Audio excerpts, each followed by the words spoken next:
Halo semuanya, selamat datang di segmen analisa. Di bagian kali ini kita akan bahas adalah mengenai sumber yang mengatakan bahwa hari ini ada pemeriksaan yang dilakukan ke seorang anggota polisi, namun saat ini beliau ini sudah purnawirawan atau pensiun. Tetapi pada saat kasus pembunuhan Subang itu terjadi di tanggal 18 Agustus 2021, saat itu beliau masih bertugas di kawasan Jawa Barat. Apa yang menjadi materi dan juga kepentingan kenapa saksi purnawirawan ini dipanggil oleh Polda Jawa Barat? Apakah ini akan meringankan para tersangka? Tersangka ini ada 5 ya, Danu, Arigi, Abi, Mimin ataupun juga Yosep, atau bahkan malah semakin memberatkan, atau justru malah keduanya, ada yang diberatkan, ada juga yang diringankan.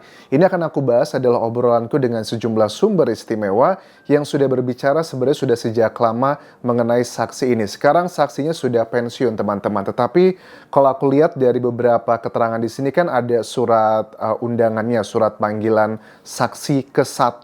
Oke, berarti ini pertama kali ya dipanggil ke Polda Jawa Barat. Keterangannya di sini apa nih? Guna kepentingan pemeriksaan dalam rangka penyidikan perkara tindak pidana harus dilakukan tindakan hukum berupa pemanggilan terhadap seseorang untuk didengar keterangannya sebagai saksi, maka perlu diterbitkan surat panggilan. Sekian, ada landasan dasar-dasarnya, ada 8 poin. Memanggil seseorang dengan identitas sebagai berikut, namanya saudara ini, kemudian kewarganegaraan Indonesia, jenis kelamin laki-laki, tempat tanggal lahirnya sekian, pekerjaannya adalah Kepolisian RI, purnawirawan. Kemudian alamatnya juga kurang lebih berada di kawasan Jawa Barat juga. Hadir menemui penyidik Ibtu Abdul Aziz SH dan tim di kantor Polsek Jalan Cagak, Jalan Raya Cagak Subang, nomor 12 Kecamatan Jalan Cagak. Oke, pada hari Kamis, tanggal 21 Desember 2023 jam 10 WIB untuk dimintai keterangan tambahan sebagai saksi dalam perkara dugaan tindak pidana pembunuhan berencana dan atau pembunuhan sebagaimana dimaksud dalam pasal 340 KUHP atau pasal 338 KUHP, junto pasal 55 KUHP dan pasal 56 KUHP yang diketahui pada hari Rabu tanggal 18 Agustus 2021 sekitar jam 7.30 WIB di Kampung Ciseti RT 1803 Desa Jalan Cagak. Jadi ini adalah surat undangan resminya sudah clear. Oke, lantas ada beberapa hal yang aku sampaikan di sini mengenai saksi ini teman-teman. Kalau dulu kan beliau ini dulu kan masih menjabat sebagai anggota polisi, tetapi sekarang sudah purnawirawan. Ada beberapa nih sumber-sumber yang bilang bahwa, tahu nggak sih Anjas bahwa Bapak ini adalah seorang polisi yang benar-benar lurus pengen membuka kasus ini secara terang benderang itu katanya sejak dulu. Tetapi selama proses ini ada beberapa orang yang bilang bahwa dugaannya bahwa purnawirawan polisi ini mendapatkan dugaannya ada kayak intimidasi, ancaman-ancaman. Salah satu hal yang aku sempat ngobrol ya dengan beberapa orang di kawasan Jawa Barat, memang ancamannya seperti apa sih dugaannya nih teman-teman. Misalnya Bapak ini ngerasa bahwa pada saat dia pergi atau orang-orang yang berada di lingkungan rumahnya katanya sering ada kayak rombongan-rombongan motor, katanya geng-geng preman seperti itu yang mengawasi dia. Bahkan juga ada sempat intimidasi dalam bentuk verbal dan kata-kata. Tapi kan ini kan sudah 2 tahun lebih. Apakah purnawirawan ini tidak melaporkan ke kepolisian dan sebagainya? Ya, I don't know exactly detail ceritanya, tapi aku yakin pada saat hari ini beliau dipanggil ya untuk memberikan kesaksian, aku yakin banget ini sudah dalam tahapan yang proses panjang. Aku salut sih sama beliau ya dengan berbagai macam rintangan. Apakah rintangan ini pure dari warga sipil saja ataukah ada oknum-oknum? Ya, kita lihat nanti. Tetapi kan dengan berbagai macam risiko tersebut, ya beliau akhirnya memberanikan diri untuk memberikan keterangan. Kalau aku lihat sih dari beberapa kali aku obrolan dengan sejumlah orang, ini obrolan bukan cuma hari ini teman-teman. Ini adalah obrolanku dengan beberapa sumber yang sudah sejak mungkin sekitar hampir setahun yang lalu ya. Kita cukup intens ngobrol apa aja kendala-kendala yang dihadapi dengan beliau ini yang menjadi saksi untuk hari ini yang katanya diperiksa. Ini adalah dugaannya sangat kuat, saksi ini akan memberatkan 4 tersangka dan meringankan 1 tersangka. Ya kalian sudah tahu lah, satu tersangka itu adalah Danu, keempat tersangka lainnya adalah Yosep, Abi, Arigi, dan juga Mimin. Apa poin-poin yang akan dibahas di sini? Tentunya aku tidak akan membahas lebih detail, tetapi ada beberapa gambaran yang ini akan merujuk kepada alat bukti. Yang alat bukti ini justru nanti akan menjadi tambahan, kan alat bukti ada 5 ya, bukan barang bukti. Alat bukti itu keterangan saksi, keterangan ahli, keterangan terdakwa, petunjuk, dan juga surat. Barang bukti itu adalah benda yang berhubungan dengan peristiwa pidana tersebut. Jadi berbeda antara alat bukti dan juga barang bukti. Nah, menurut aku keterangan dari saksi Purnawirawan ini akan sangat mendukung sekali keterangan-keterangan Danu. Bahkan kalau ada yang bilang mengenai dugaan obstruction of justice, kita sebutnya dugaan. Walaupun dari Kabid Humas Polda Jawa Barat, Kombes Pol Ibrahim Tompo beberapa kali mengatakan di media massa, mereka mengakui bahwa ada 3 anggota polisi yang melakukan penghilangan barang bukti.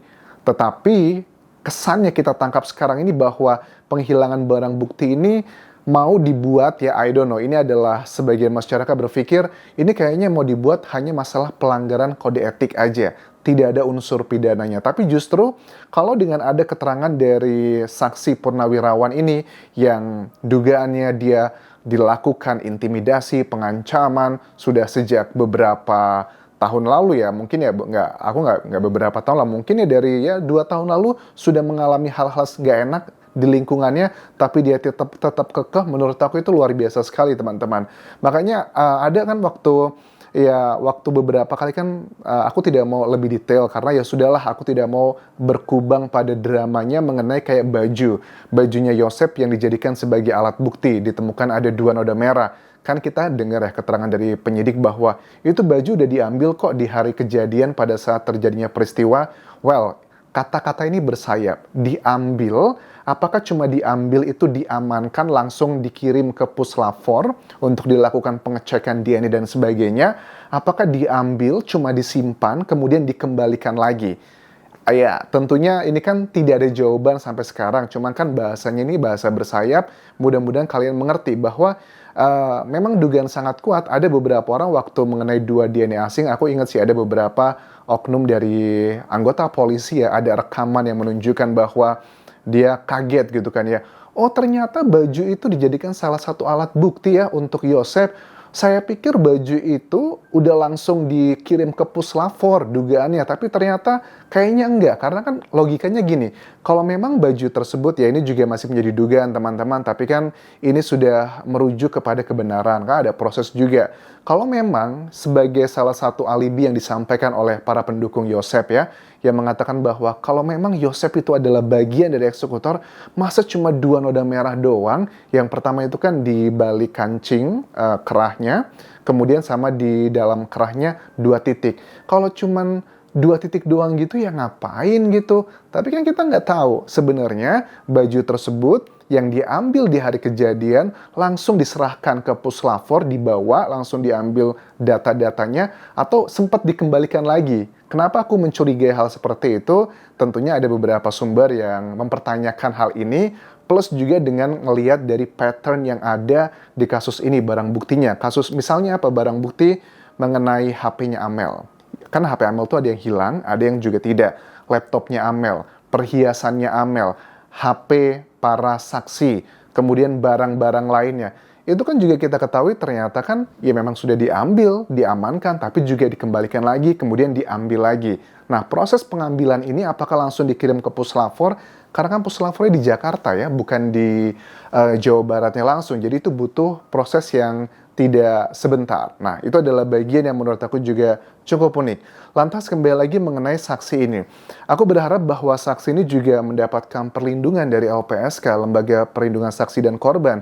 Jujur pada saat ada ngobrol dengan salah satu sumber yang ngomong bahwa, tahu nggak sih, Pak Anjas gitu, bukan saksi ini yang ngomong ke aku ya, tapi ada sumber yang lain, bahwa saksi ini sebenarnya mengaku bahwa apa ya, ngerasa nggak nyaman gitu loh. Terus ada orang yang mengintai saksi ini dan bilang ke aku, teman-teman ngobrol gini bahwa saya tuh melihat sih sebenarnya bapak ini tuh memang rumahnya dia tuh sering diganggu dari dulu. Ada geng motor yang muter-muter area dia, terus juga dilakukan hal-hal yang sebenarnya aku ada beberapa buktinya, cuman tidak elok aku tampilkan sekarang, tapi kalau kepepet nanti aku tampilkan juga. Tapi yang pasti poin utamanya adalah aku bersyukur sekali akhirnya bapak ini, Purnawirawan ini punya keberanian untuk benar-benar membuka keadilan. Karena kan beliau sudah tidak muda lagi dan sudah pensiun. Dan sekali lagi berharap bahwa LPSK, Lembaga Perlindungan Saksi dan Korban, tidak hanya fokus ke Danu, tapi juga keluarga dari saksi ini. Karena saksi ini menurut aku juga akan memberikan keterangan yang bermakna, terutama dugaannya adalah untuk memberatkan 4 tersangka, Abi, Arigi, dan juga Mimin, Yosep. Ada banyak hal akan disampaikan di situ.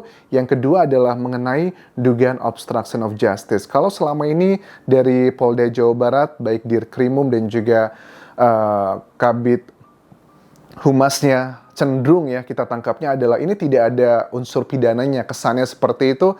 Kalau Bapak ini benar-benar membuka semuanya, dugaan sangat kuat ini akan menjadi kunci untuk membuka bahwa obstruction of justice tersebut bukan hanya sekedar pelanggaran etik, tetapi adalah dugaannya pelanggaran pidana. Jujur aja aku juga nggak percaya sih kalau itu adalah pelanggaran etik doang. Maksudnya pelanggaran etik tuh gini loh, mereka ini nggak ngerti ternyata kalau lokasi TKP itu nggak boleh dimasukin tanpa izin. Maksud aku itu kan basic knowledge banget ya. Para pelaku aja mereka ngerti bagaimana cara menghilangkan barang bukti. Mereka nggak bawa handphone ke TKP, menyiapkan A, B, C, dan D. Masa anggota kepolisian yang 3 orang tersebut yang dikatakan dari Polda Jawa Barat melakukan penghilangan barang bukti plus dengan 2 warga sipil.